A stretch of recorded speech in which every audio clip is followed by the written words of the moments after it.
Antes de comenzar a crear nuestra primera página web con HTML, es importante tener claridad en ciertos términos importantes relacionados con el desarrollo web, como conocer la diferencia entre un sitio web y una página web, debido a que muchas personas le dicen página web a un conjunto de páginas web, lo cual no es correcto. Una página web es un archivo o documento digital que puede ser desplegado a través del navegador y que contiene información electrónica como pueden ser enlaces, ya sea a otras páginas web o recursos, scripts, estilos, imágenes, audio, videos y otros elementos, y regularmente este documento se encuentra en formato HTML. Un sitio web es el conjunto de todas las páginas por las que podemos navegar dentro de un mismo dominio, más los recursos que tengan asociados. El proceso de abrir nuevas páginas es llamado navegar. Entonces el usuario navega a través de las páginas del sitio web. Entonces, la página web solo es una parte de todo el sitio web. Si consultamos el sitio web del Gobierno del Estado de Tabasco, tabasco.gov.mx, podremos notar que al acceder a un sitio web regularmente escribimos su dominio en el buscador y el navegador nos muestra la página principal del sitio web, que regularmente es denominada como home o inicio. También observamos que la información de este sitio web está dividida en 4 principales categorías, como lo es transparencia, gobierno, noticias y trámites.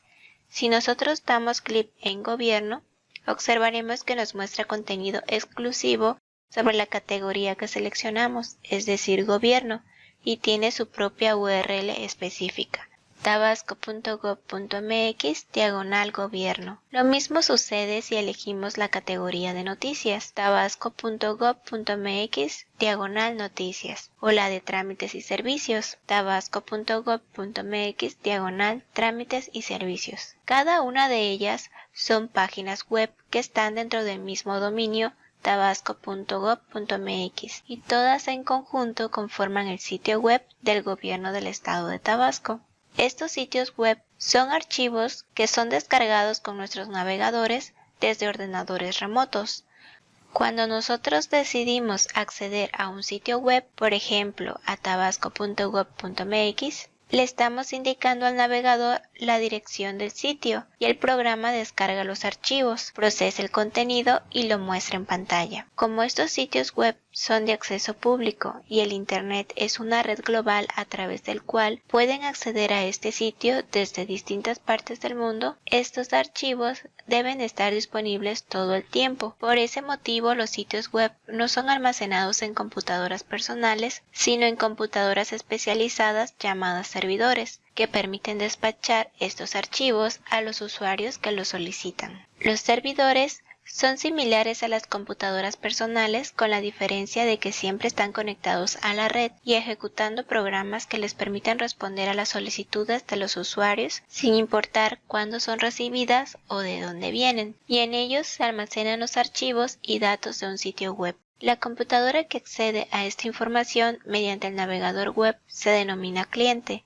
Cuando nosotros accedemos por primera vez a un sitio web, el navegador descarga el archivo index.html y muestra el contenido en la ventana del navegador. Por ejemplo, si nosotros deseamos visualizar las noticias ofrecidas por el sitio web de tabasco.gov.mx, el navegador descarga el archivo noticias.html desde el servidor y reemplaza el contenido del archivo index.html por el contenido de este nuevo archivo. Cada vez que deseamos acceder a una página web, el navegador tiene que descargar el archivo solicitado desde el servidor, procesarlo y mostrar su contenido en pantalla.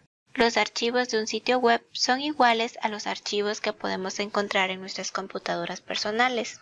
Todos tienen un nombre seleccionado por el desarrollador y una extensión que refleja el lenguaje de programación que se utilizó para crear el contenido. Aunque podemos asignar cualquier nombre a nuestros archivos, existen algunas reglas que debemos seguir para asegurarnos de que los archivos sean accesibles, como evitar espacios, utilizar guión medio para separar palabras, además de considerar que algunos caracteres realizan funciones específicas en la web, por lo que es mejor evitar caracteres especiales y usar solo letras minúsculas, sin acentos y números. Así también el archivo, que será nuestra página principal, debe cumplir con ciertos requerimientos, ya que algunos servidores como Apache designan archivos por defecto en caso de que no se especifique alguno.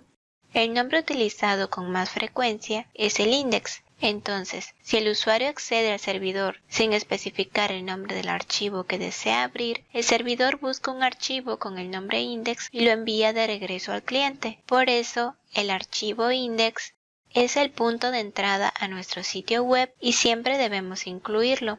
Aunque index es el nombre más común, no es el único que podemos asignar al archivo por defecto. Algunos servidores designan otros nombres como home o default e incluyen diferentes extensiones. El servidor contiene una lista de archivos y continúa buscando hasta que encuentra uno que coincida con esa lista. Por ejemplo, Apache primero busca un archivo que tenga el nombre index y la extensión HTML. Si no lo encuentra, busca el archivo por otro nombre que tenga en su lista.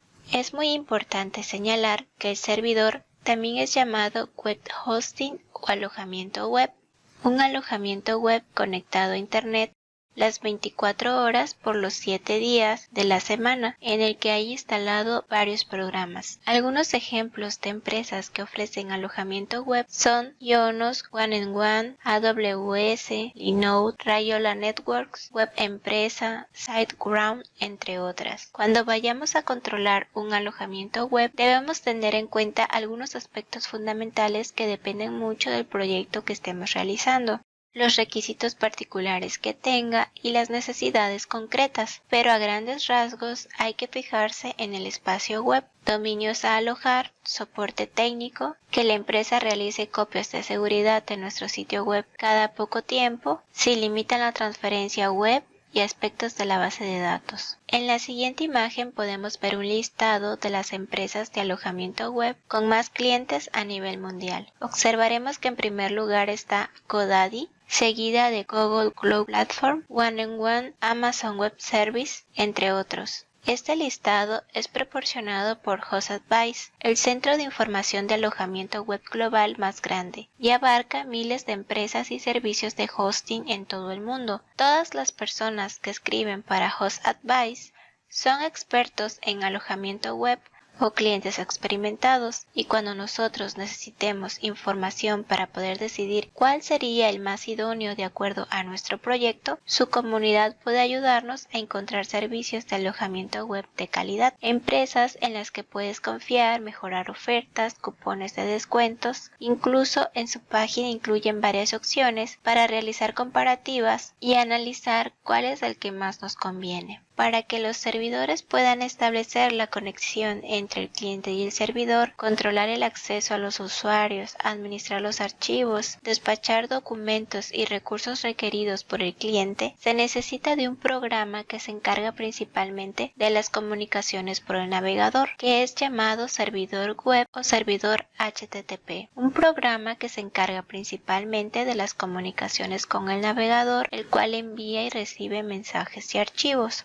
Los programas más populares para servidores web son Apache para sistemas Linux, Internet Information Services de Microsoft para sistemas Windows, Nginx, entre otros. En la siguiente imagen podemos ver un listado de los servidores web más utilizados en todo el mundo, donde observamos en los primeros lugares a Apache, Nginx e Internet Information Services, entre otros. Entonces, el web hosting o servidor es la computadora especializada para estar conectada a Internet las 24 horas por los 7 días de la semana y en el que están instalados varios programas, como es el servidor web o servidor HTTP, que controla las peticiones del cliente. Los servidores son identificados con una IP, Internet Protocol. Esta IP es única para cada computadora y por lo tanto trabaja como una dirección que permite ubicar a cada computadora dentro de una red. Incluso, si nosotros verificamos en las propiedades de red de nuestra computadora, podemos ver que también tenemos asignada una dirección IP. Cuando el navegador tiene que acceder a un servidor para descargar el documento solicitado por el usuario, primero busca el servidor por medio de la dirección IP y luego le solicita le envíe el documento.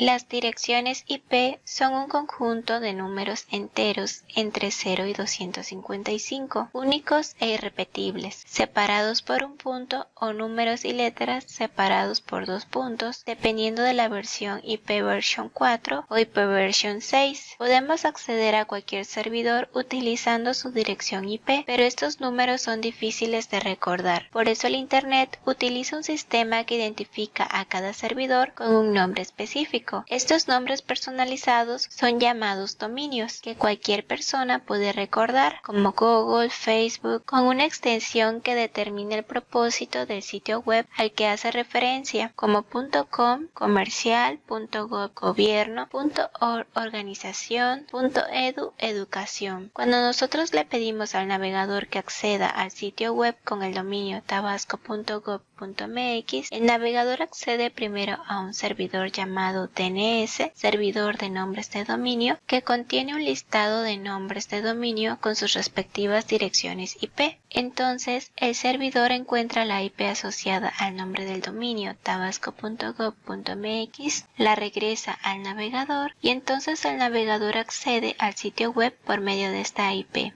De esta manera, solo tenemos que recordar el nombre del dominio y el navegador se encarga de encontrar el servidor y descargar los archivos por nosotros mismos.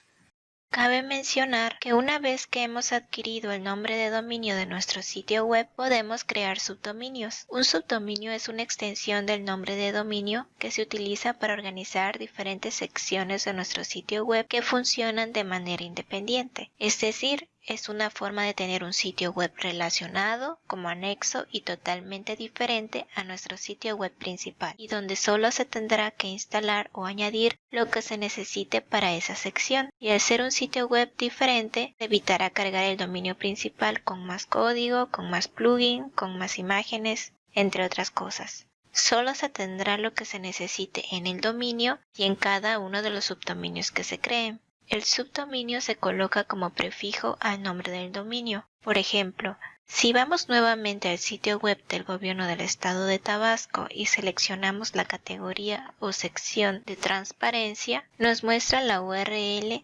transparencia.tabasco.gov.mx, donde transparencia es el subdominio, el prefijo que le agregaron al dominio tabasco.gov.mx. Cabe hacer notar que un subdominio puede tener una serie de palabras o letras separadas por un punto. Sin embargo, es recomendable que solo se tenga una palabra que describa claramente el contenido y que sea lo más corta posible, para que sea más fácil de recordar, y con relación a la apariencia del sitio web, tratar de que sea parecida a la del dominio principal, para que cuando los usuarios accedan a él no sientan que han ido a un sitio diferente, como en este caso, que se conserva el mismo diseño del sitio web principal. Este subdominio y todos los subdominios apuntan realmente a una carpeta del propio alojamiento web que se ha contratado, pero mostrando su contenido desde el subdominio.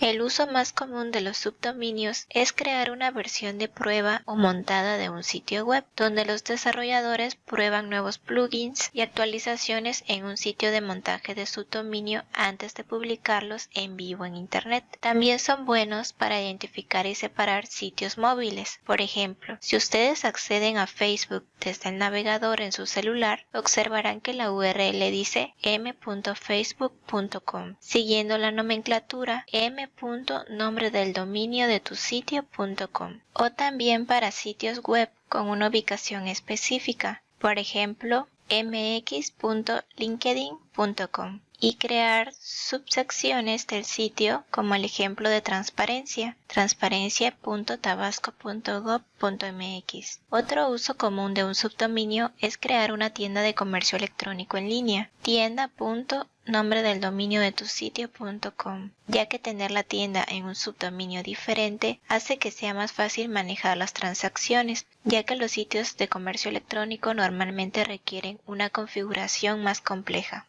Los sitios web están compuestos por múltiples archivos, es por ello que debemos agregar el nombre del archivo al dominio para indicar cuál queremos descargar. Para ello vamos a hablar acerca de las URLs, localizador de recursos uniforme, que es el mecanismo usado por los navegadores para obtener cualquier recurso que se encuentre en la web.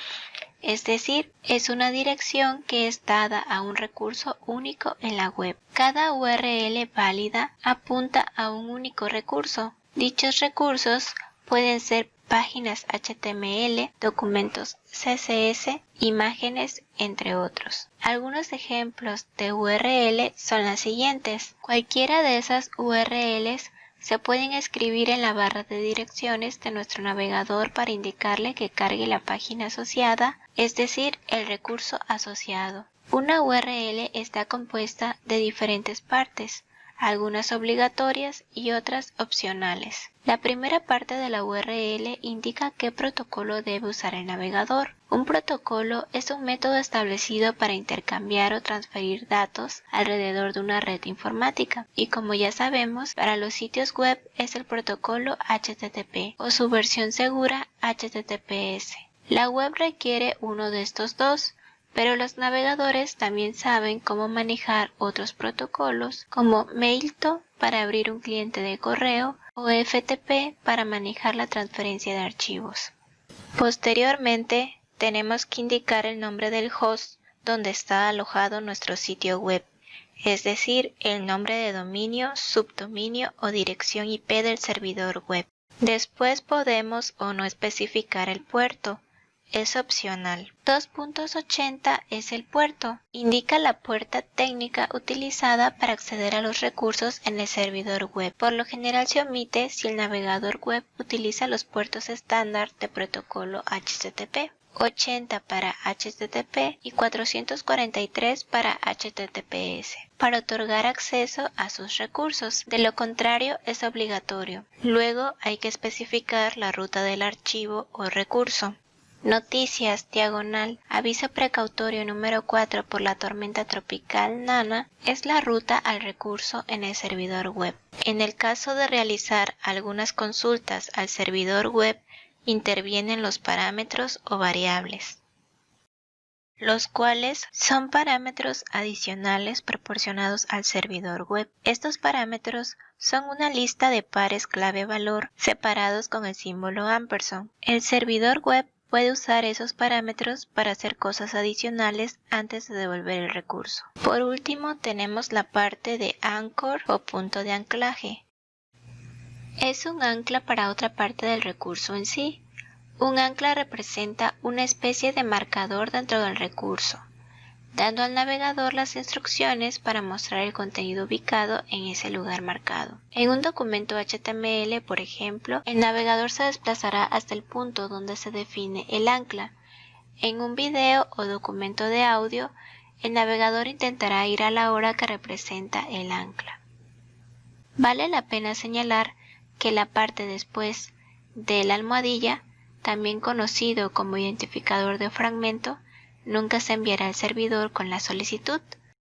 Si nosotros consultamos la definición de la URL en Wikipedia, observaremos que nos muestra un índice del contenido de la página. Si nosotros seleccionamos cualquiera de ellos, el navegador se desplazará hasta el fragmento del contenido de la página web donde se definió el ancla, es decir, es un enlace que se utiliza para indicar un elemento o dato dentro del mismo recurso, dentro de la misma página que estamos visualizando, y podemos observar en la URL que se refleja con el símbolo almohadilla seguido del título que identifica esa sección y que debe ser único.